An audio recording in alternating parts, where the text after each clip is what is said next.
Naruto é um Uzumaki, isso é óbvio pelo seu nome, mas mesmo sendo o protagonista que carrega o nome do clã, nunca tivemos muitas informações sobre ele. E, mesmo assim, ninguém fala sobre isso. Nem o próprio Naruto parece se importar. E é aí que surge a pergunta que nunca é feita: por que o clã Uzumaki foi praticamente esquecido?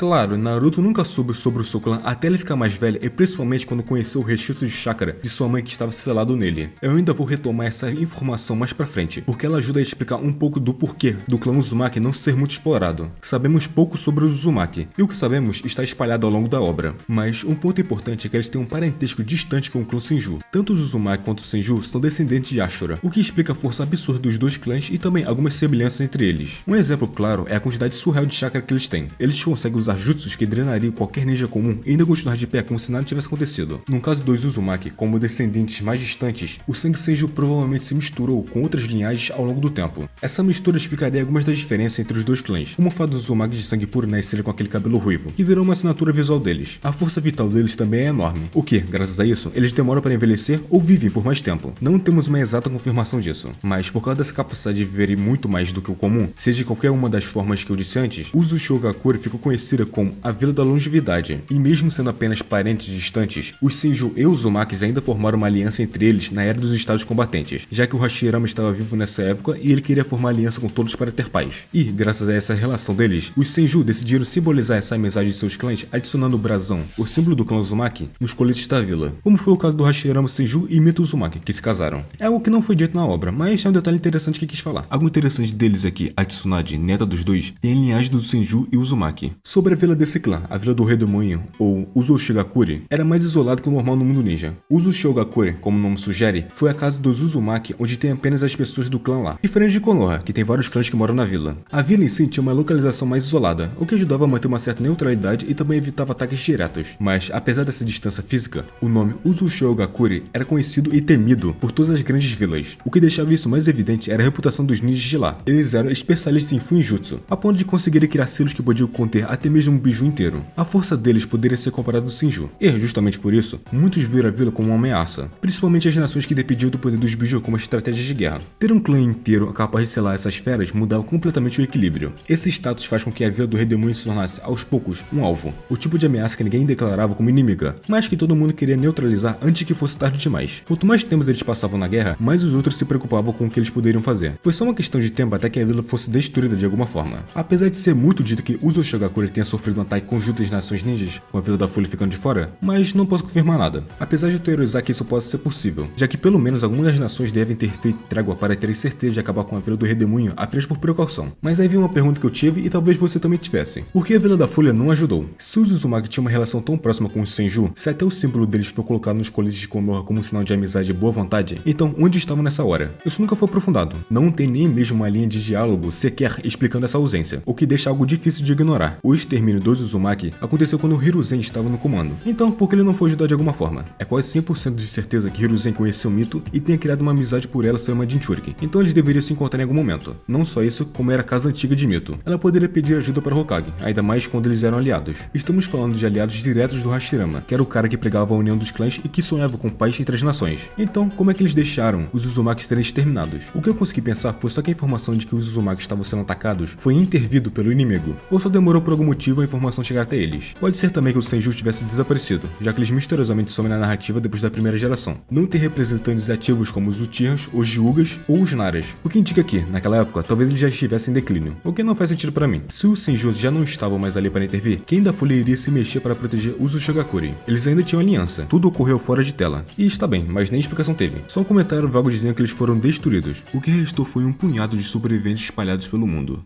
Como a Mito Uzumaki, que era a esposa de Hashirama e também a primeira portadora do Kurama, e foi ela mesma que selou a biju dentro de si com seu conhecimento de Fuinjutsu. Não temos um flashback dela, só a menção que Kushina faz, mas ela aparece e tem importância para Kushina na história e no one shot que o Minato teve. A única coisa que sabemos é que ela viveu desde os tempos do Hashirama, antes mesmo da vila ser criada, e viveu até quando Hiruzen Sarutobi virou Hokage. Temos também a Kushina como sobrevivente, que tinha ido para Konoha antes do ataque que seu clã teve. Graças ao seu chakra especial, ela era uma perfeita recipiente para conter a Kyuubi, já que Mito não estava mais conseguindo podiam conter a Biju por estar muito velha. Quando chegou na vila, Kushina entrou na academia ninja e, logo no primeiro dia, soltou a frase de que seria a primeira mulher Hokage. Claro que as crianças assistiram, começaram a tirar sarro, chamando ela de tomate, por causa do rosto e do cabelo vermelho. Mas esse apelido não durou muito. Com o jeito explosivo dela, não demorou para ganhar um pouco de medo também. A pimenta vermelha sanguinária virou um novo apelido, por causa do temperamento forte e das reações nada delicadas. Ainda criança, Kushina foi sequestrada por ninjas de Komogakuri. Eles queriam usar ela nos próprios planos, afinal, ela já carregava 9 caudas dentro de si, e isso era poder demais para não roubar. Enquanto era levada, ela foi deixando fios de cabelos pelo caminho na esperança de que alguém notasse. E quem percebeu foi Minato, que já era Genin naquela época. Ele seguiu os rastros, encontrou ela e salvou a tempo. E foi aí que Kushina começou a gostar dele, porque, pela primeira vez, alguém reparou em algo que ela sempre quis esconder, o cabelo vermelho. Algo tão simples, mas que acabou sendo o que juntou os dois. Com o tempo, os dois se aproximaram ainda mais. Kushina seguiu treinando, se especializou em técnicas de selamento, como era a tradição do seu clã, e, eventualmente, ela e Minato se casaram.